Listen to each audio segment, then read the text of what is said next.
बड़ा सवाल ये नहीं है इस वक्त कि राजस्थान, मध्य प्रदेश, छत्तीसगढ़ का मुख्यमंत्री कौन होगा।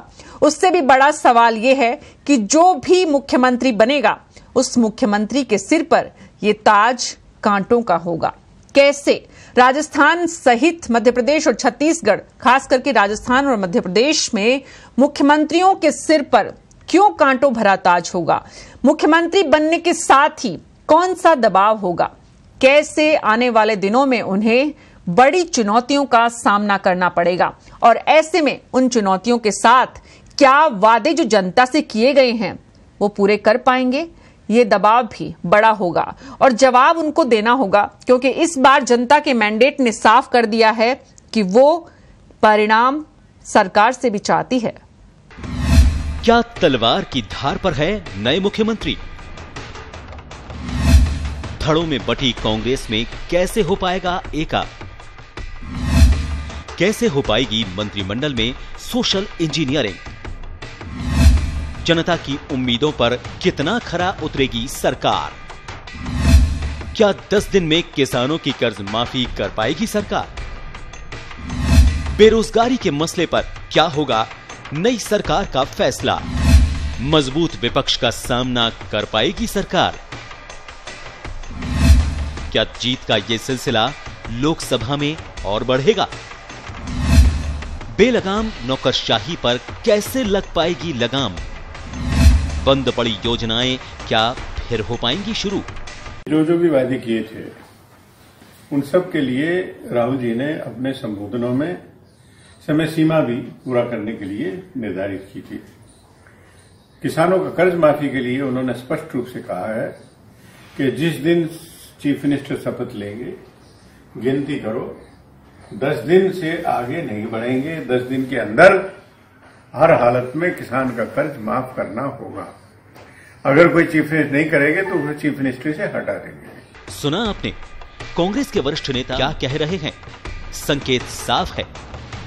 कांग्रेस पार्टी ने भले ही भाजपा से राजस्थान की सत्ता हथिया ली है, लेकिन मुख्यमंत्री के सामने चुनौतियां कम नहीं होंगी।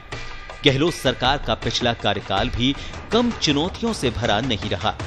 अनुभवहीन मंत्रिमंडल से लेकर मजबूत विपक्ष का सामना करने की बात हो या फिर मंत्रियों की कारगुजारियों और अल्प बहुमत होना, बार बार गहलोत को ये परेशान करती रही।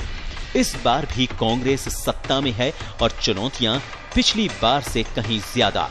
आइए आपको बताते हैं राजस्थान में कांग्रेस की नई सरकार को सत्ता संभालते ही किन 10 बड़ी चुनौतियों का सामना करना पड़ेगा। शुरुआत किसानों से। पहली चुनौती, कांग्रेस अध्यक्ष राहुल गांधी ने विधानसभा चुनाव के दौरान सत्ता में आने के 10 दिन में किसानों की कर्ज माफी करने की घोषणा की थी। बाद में पार्टी ने अपने घोषणा पत्र में भी इसका जिक्र किया। मुख्यमंत्रियों के सामने पहली चुनौती किसानों से जुड़ी इस घोषणा को न केवल लागू करने की होगी बल्कि उसे क्रियान्वित करने की भी होगी।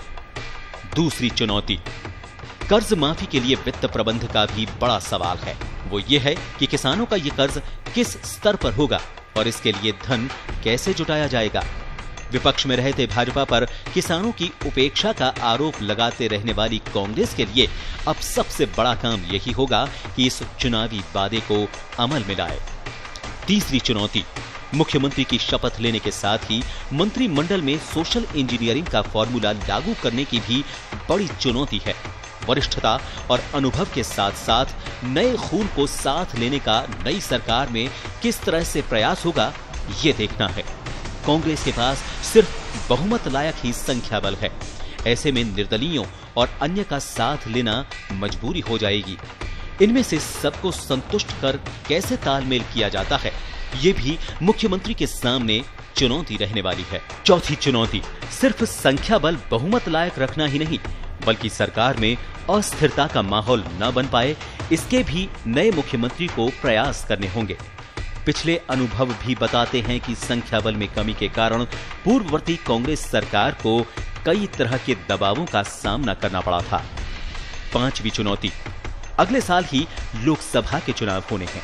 ऐसे में लोकसभा चुनाव में भी मौजूदा शून्य संख्या को बढ़ाने और न सिर्फ बढ़ाने बल्कि 25 में से 25 सीटें लाने की भी कांग्रेस के नए मुख्यमंत्री के सामने चुनौती होगी। अभी विधानसभा चुनाव के नतीजों को आधार बनाया जाए तो 25 में से 17 सीटों पर ही बहुमत मिल पाया है। छठी चुनौती, सरकार बदलने के साथ सिर्फ सत्ता के चेहरे ही नहीं बदलते, बल्कि सरकार के अहम अंग कार्यपालिका में भी बदलाव की जरूरत होती है। निष्पक्ष और पारदर्शी और भ्रष्टाचार मुक्त सरकार देने के लिए सबसे बड़ी जरूरत बेलगाम नौकरशाही पर लगाम लगाने की भी होगी। देखना यह है कि नौकरशाही के ढर्रे में नई सरकार कितना और कैसे बदलाव ला पाती है।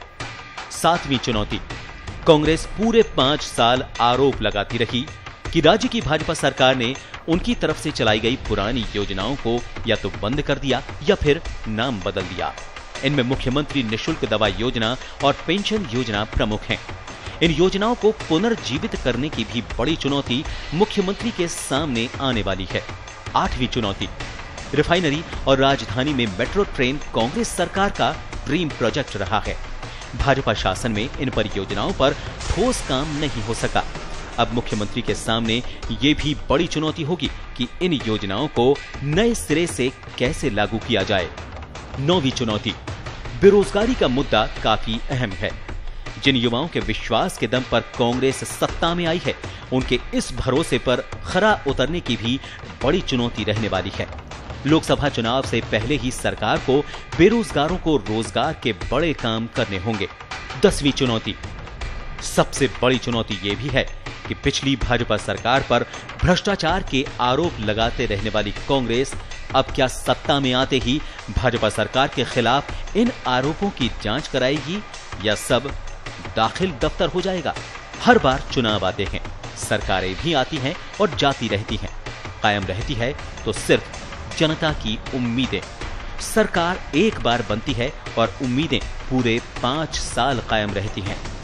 देखना यह है कि कांग्रेस के नए मुख्यमंत्री जनता की उम्मीदों पर कितना खरा उतरेंगे। बहरहाल उम्मीदों पर ही आसमान कायम है। ब्यूरो रिपोर्ट, पत्रिका टीवी। तो ये सिर्फ कुछ झलकियां हैं जो आने वाले मुख्यमंत्री के चुनौती कार्ड में, जिसे कहना चाहिए, शामिल होंगी।